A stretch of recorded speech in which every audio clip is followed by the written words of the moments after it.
It all began on what should have been a quiet, uneventful Saturday evening. After a long and exhausting week at work, I had been looking forward to some time alone with Emma, my wife. I imagined us curled up on the couch, maybe watching a movie, talking, or simply enjoying each other's company. It wasn't much, but it was something I needed, a chance to reconnect with her, to feel close again after days of distance. When I suggested it, I expected her to smile and agree. Instead, she surprised me. Emma told me she had plans to go to a party thrown by one of her old college friends. The moment she mentioned it, I felt a knot form in my stomach. I knew the crowd she was talking about. People who drank too much, people who thrived on recklessness, the same group she had once admitted had led her down paths she regretted.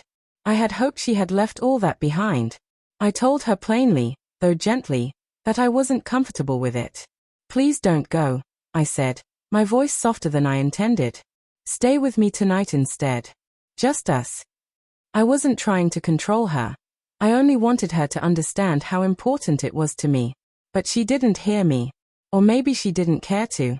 She stood in front of the mirror, adjusting her earrings, rolling her eyes as though my concern was ridiculous. "You're overreacting," she snapped.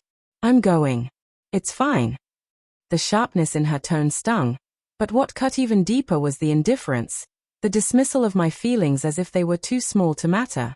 She picked up her purse, her heels clicking against the floor as she moved toward the door. She didn't kiss me goodbye. She didn't even look back. The silence she left behind was deafening, heavier than any argument we could have had. I sat frozen on the couch, staring at the door long after it closed. I could have stood up, shouted, begged, or even demanded she stay, but what good would that have done? Love without respect is hollow. If she truly cared, she wouldn't have needed convincing. So I stayed silent, letting her walk away, knowing deep down that choices always carry consequences. The night stretched endlessly. I tried to distract myself, turned on the TV, scrolled through my phone, even lay down in bed, but nothing worked.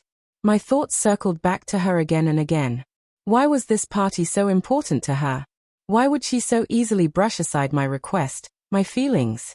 Why did it feel as though I mattered less than a night with people who never truly valued her? At 2 a.m., the creak of the front door snapped me from my restless haze. Emma stumbled in, heels dangling from one hand, her makeup smeared, her hair wild and tangled. She muttered a slurred good night and dropped onto the bed without another word, as though nothing about the night was unusual, as though nothing between us was broken. I stood in the doorway, looking at her, my chest heavy. I didn't say a word. I realized then that sometimes silence speaks louder than any question, louder than any accusation. Morning came. I rose before her, unable to sleep, and tried to ground myself with the simple ritual of making coffee. I sat at the kitchen table, staring into the dark surface of the mug, forcing myself not to let suspicion spiral. Maybe I was overthinking. Maybe she had just wanted a carefree night. Maybe she hadn't done anything at all. I clung to those maybes like lifelines, but deep inside, unease gnawed at me. Then I saw it, her phone lying on the counter, buzzing repeatedly with incoming notifications. Normally, I never would have touched it. Privacy had always been something we respected. But that morning something inside me cracked. My hands shook as I picked it up, as though I already knew what I was about to find. I unlocked the screen, and the truth came rushing at me faster than I could breathe. Dozens of messages from a man named Ryan. Flirtatious words filled the screen, playful teasing, little hearts and laughing emojis. And then came the photo. My stomach lurched when I saw it.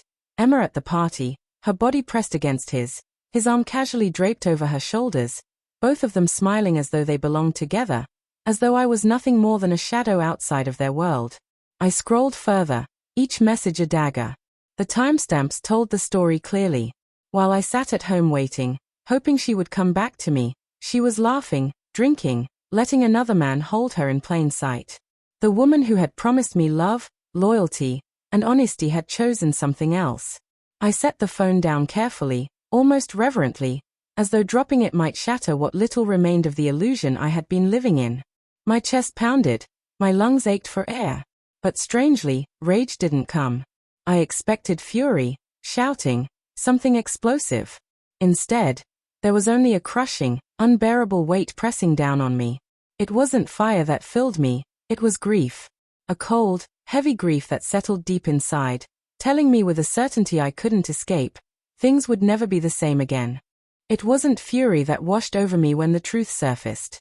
No shaking fists, no raised voice, no storm of anger. Instead, I felt an unsettling calm, the kind that arrives when you already know the battle is lost before the first punch is thrown. In that quiet moment, clarity replaced chaos. She had made her choice, and all that remained was for me to make mine.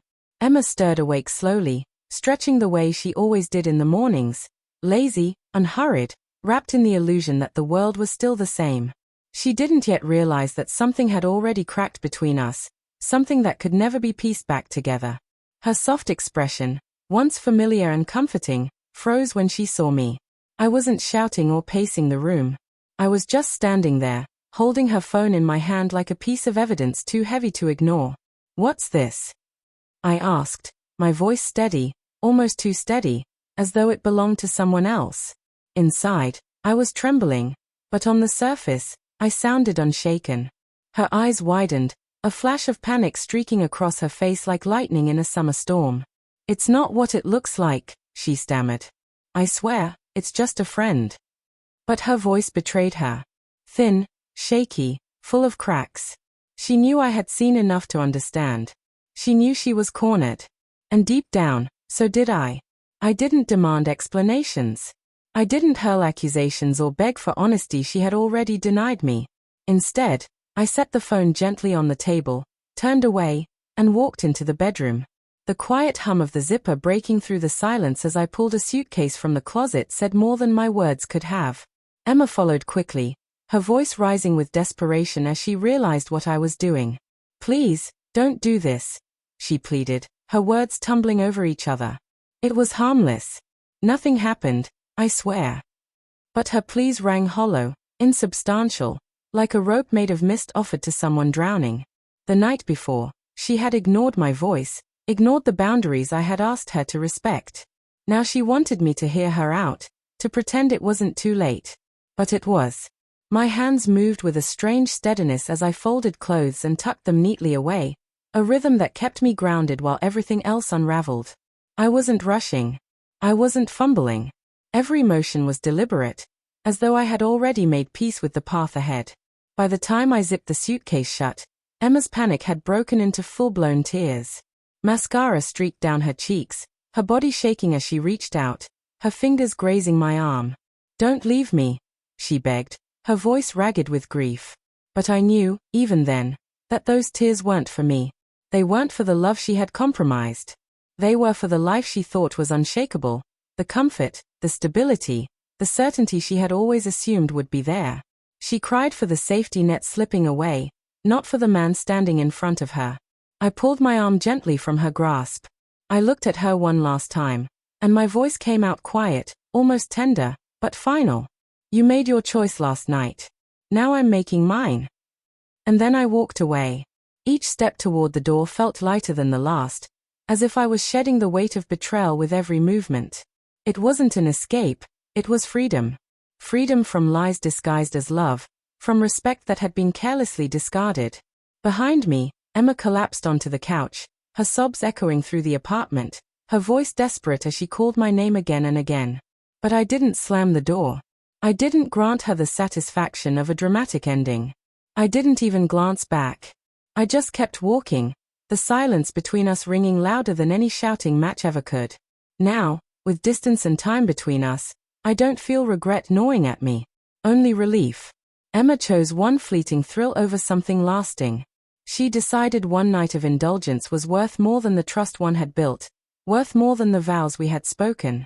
What unsettled her most wasn't my discovery of the messages, wasn't even the sight of me packing my things. What truly broke her was my calmness, the way I walked away without rage, without pleading, without a second thought. She expected fire, expected a storm, maybe even a crack in my resolve that would open the door to forgiveness. But instead of fury, she was left with silence. Instead of bargaining, she was left with finality.